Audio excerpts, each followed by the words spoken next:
안드로메다의 시각으로 세상을 바라보는 버스커 제이 커터입니다.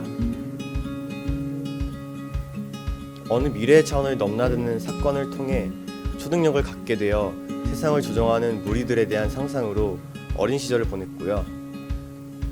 컴퓨터 수업 시간에 우연한 검색으로 퀸에 빠져 음악을 시작하게 되었습니다. 18살 때 친구들과 더 배드, Boys Always Dream 이라는 밴드로 비어락 페스티벌에서 공연도 해보았고요. 음악을 통해 서로 다른 추억과 경험을 가진 사람들과 함께 공감을 나누고 싶은 기대와 더불어 이건 제이 커터의 음악 같은데 라고 느낄 수 있는 저의 컬러와 향기가 진하게 남아있는 음악을 메모하듯이 남기고 싶고요.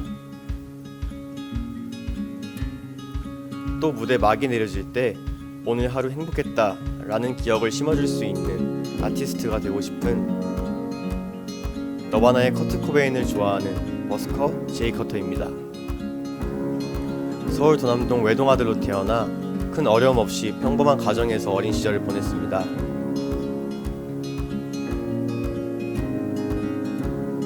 어려서부터 말 없이 조용한 스타일이었고 공부에도 별로 흥미가 없었던 아이였고요.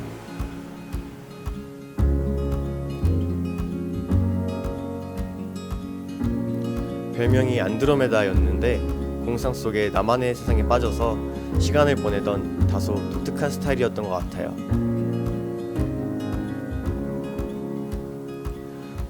대략 어느 미래의 차원을 넘나드는 사건을 통해 초능력을 갖게 되고 이로 인해 세상을 조정하는 무리들에 대한 상상이었는데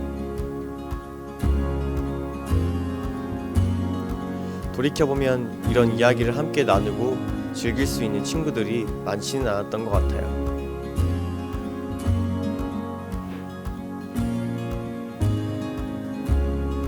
하지만 운동장에서 공놀이를 즐겼고 지금까지도 친구들과 함께 농구와 축구는 가끔씩 즐기고 있습니다. 외삼촌이 팝음악을 좋아했었는데 아마도 이런 영향으로 음악에 관심을 갖게 되었던 것 같아요. 도남초등학교 때부터 친했던 윤홍일이라는 친구와는 지금까지도 가깝게 지내고 있는데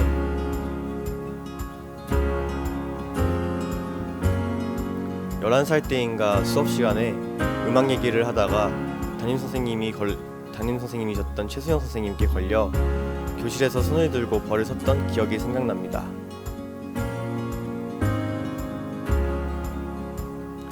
초등학교 컴퓨터 수업 시간에 밴드를 검색하다가 우연히 퀸의 Don't Stop Me Now에 빠져 처음 음악을 해보고 싶다는 생각이 들었고요.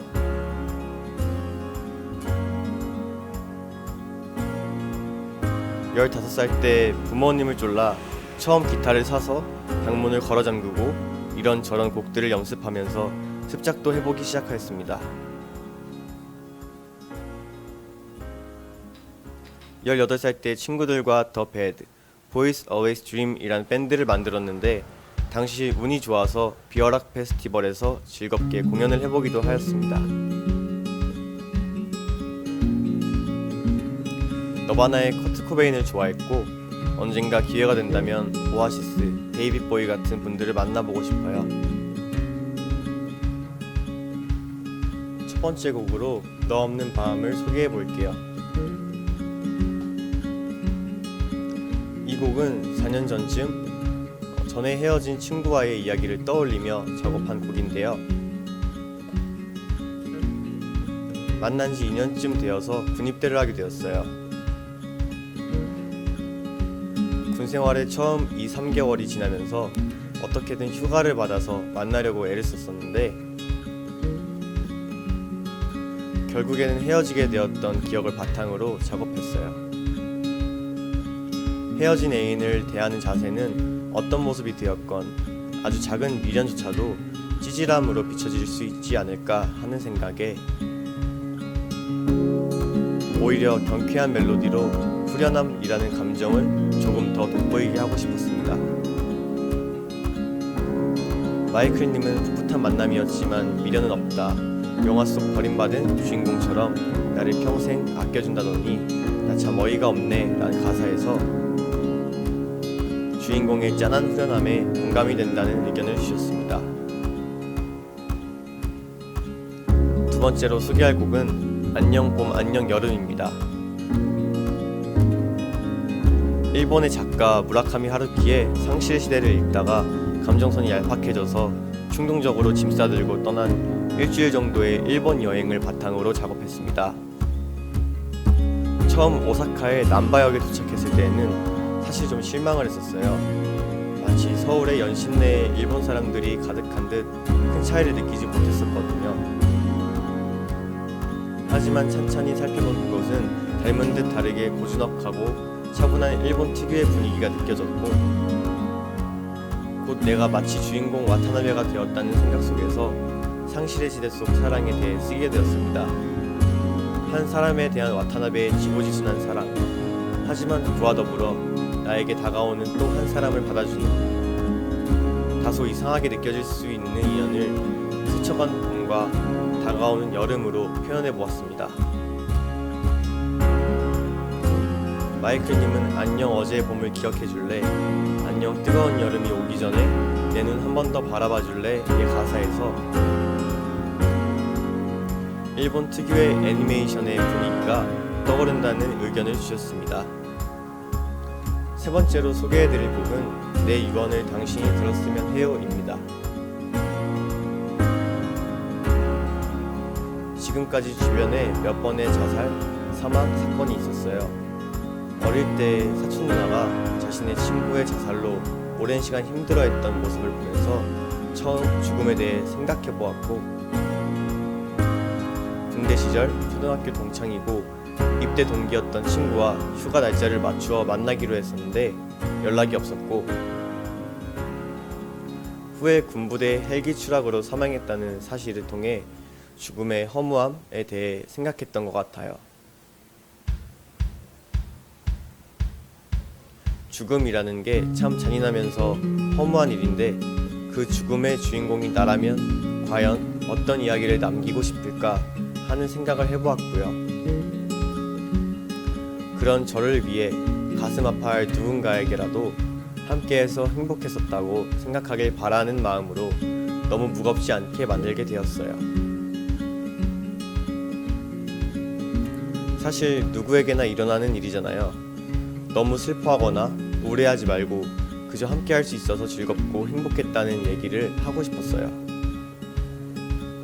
마이클님은 경쾌한 템포 속에 스치듯 흘러나가는 가사, 내 마지막 얘기 당신이 들었으면 해요, 바다 깊숙이 떠내려가지 않게 란 부분이 더 쓸쓸하게 느껴졌고 하시네요. 지금은 남양주에 살고 있어요.